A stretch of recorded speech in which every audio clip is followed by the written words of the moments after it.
Mr. Smith, you've written extensively about your ideas for the city, and they're easily found online and in your YouTube videos. I can't hear you. Can you speak?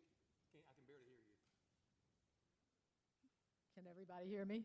Okay, I'll work a little harder. I'm sorry. All right.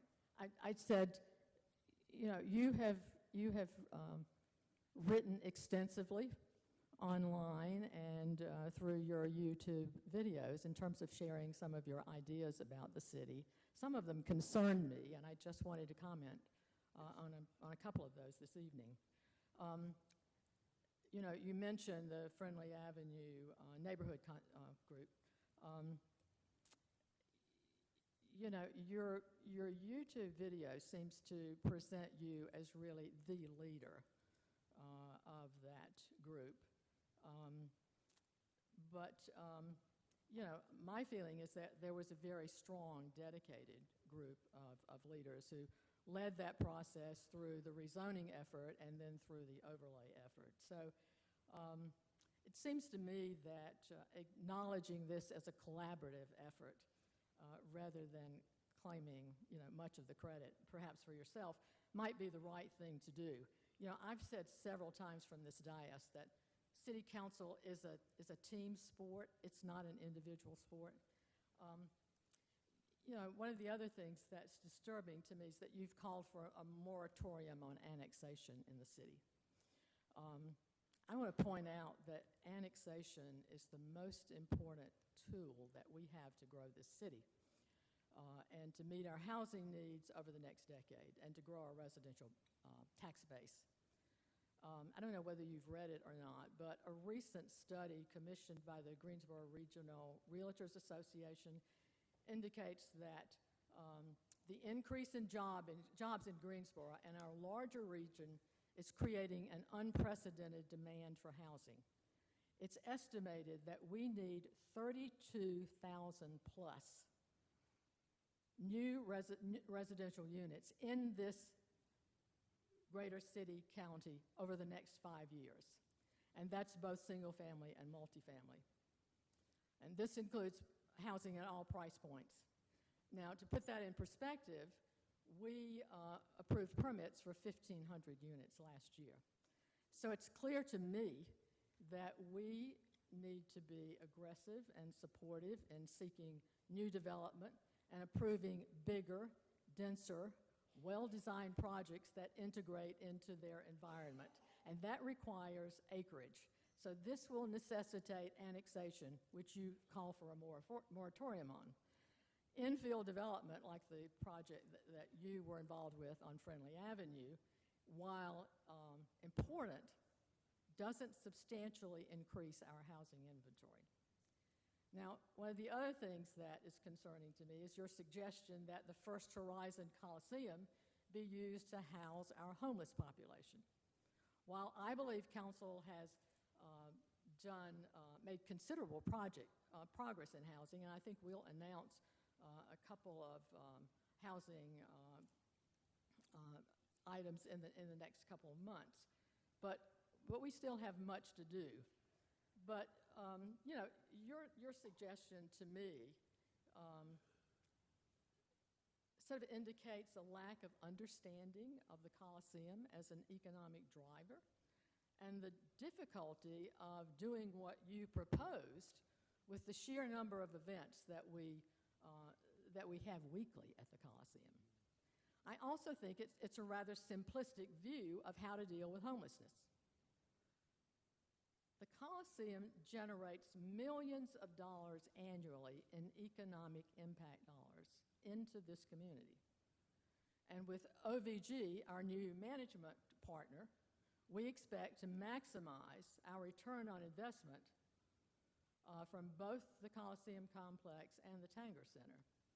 So you're suggesting that we take the Coliseum, which is $1 billion asset, and a revenue-generating asset, and turn that into a shelter. And I just find that sort of astounding. And finally, and perhaps most important, is your voting record. You have voted in only 2 of the last 5 city council elections. You did not vote in 2013 or 2015 or 2017. Now, I feel that voting is a privilege, but it is our most fundamental civic responsibility. I wonder, as a businessman, if you would hire or retain an employee who showed up only 40% of the time. That's what your voting record indicates. So, I think as members of council, we are looking for people to be thoughtful and deliberative and well-informed and respectful and collaborative and ethical, who understand the needs of this city and all of our neighborhoods. But we want somebody who shows up 100% of the time, not 40%. Thank you, Mayor. May I address your questions? That is not a question, those are just comments. Okay. I'm sorry, they don't require any retort. Okay. No, if you I feel like call there's out, some- we're going to have you removed.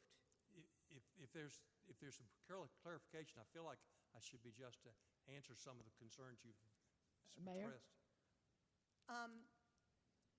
Briefly, I mean, we're I'll be not ve- going I'll be- to, but I have one. I'll be very brief. I'm going to speak first because I don't want it to appear that there's piling on, but there is something that I actually was involved with firsthand, and it goes back to COVID. And, we had a mask mandate. Some people liked it. Some people didn't like it. We did the best we could with the information that we had at the time. And we got a number of complaints from your business. I used to work in the Guilford building. I know a lot of the people in the Guilford building. That not only would you not wear masks in public spaces, you could do what you want in your own offices. You wouldn't wear them in elevators either, and that you would fake cough. I believe that one of the TV stations did a spot about it because it was kind of the most egregious response that we had, and of course you denied it all. There was also a photo shoot that was done in one of the hallways, which was against COVID at the time. Granted, we could have done COVID differently with information we have now, but information that we had then, that was the ordinance. We lost over 1,000 people in Guilford County due to COVID. And I feel that if we're going to be a leader, that we have to obey what the ordinance is, and to not honor people's concerns. The calls that we got, the complaints, were from fellow people in that building. For you not to respect their concerns, their fears, to me is a big problem. May I answer? Well, you denied it all, but I do know that based on the people that I knew from that building, the number of complaints that we got, there was something going on. And certainly you have made your thoughts clear about how COVID was handled, so I have no reason to disbelieve. Are you asking me to answer that? No, we're not actually asking you to answer anything. Yeah. We are just telling you what our concerns are. Yeah. I understand. If you want to do a brief response, please do so, but make it brief. You had 3 minutes to give your case. Right now? Or already? Okay, no more? Okay. No, I mean, respond now. Oh, I will. I'll be more than happy to. So I'm going to take your question first because I rarely visit my office downtown. I go there about 1 day a week. I allowed my employees to make their decision when they were in their confined office space. And honestly, I did not have a lot of control of when they left the office space to go to the elevator or out at the outdoors. So I have 8 people who work downtown who did qualify under the essential employee mandate, because we were a telephone company and we had to go on site to do work. But we did wear masks. We went on site to customers. But in the office confinement, our employees kept the doors closed and they did what they wanted to do.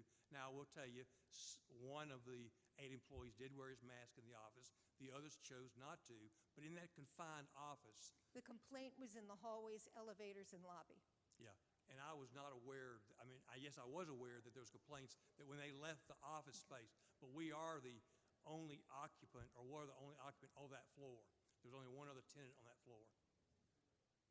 If you want to address, and then we have to move on, we have other speakers. Can I, Ms. Hoffman, may I answer any of your questions? I really think we're taking time away from other candidates. I respect that. this You're evening. right, you Yeah. are. Okay. Well, I thank you very much for the opportunity. And you can always send us an email. Okay, thank you very much. Y'all have a wonderful evening. I will be here. I look forward to serving you. Thank you. Our next speaker. Madam Mayor, I just have one quick comment. You went through everybody's voting records, which I think is very critical to people being engaged in the actual democratic process. But I don't know if people realize we vote up here to get stuff done. So if you're opposed to voting for your own benefit, how are you going to vote for the whole city? And that is something that concerns me, because that is a critical part of what we do. We can't move without at least 5 members who vote for whatever that is, whether you want it or don't want it. I may say no, Tammy may say yes, she got 5 to say yes, it goes forward. So it's kind of disturbing to me as a person who's voted since 1977, to be honest with you, because it was talked about in my whole household.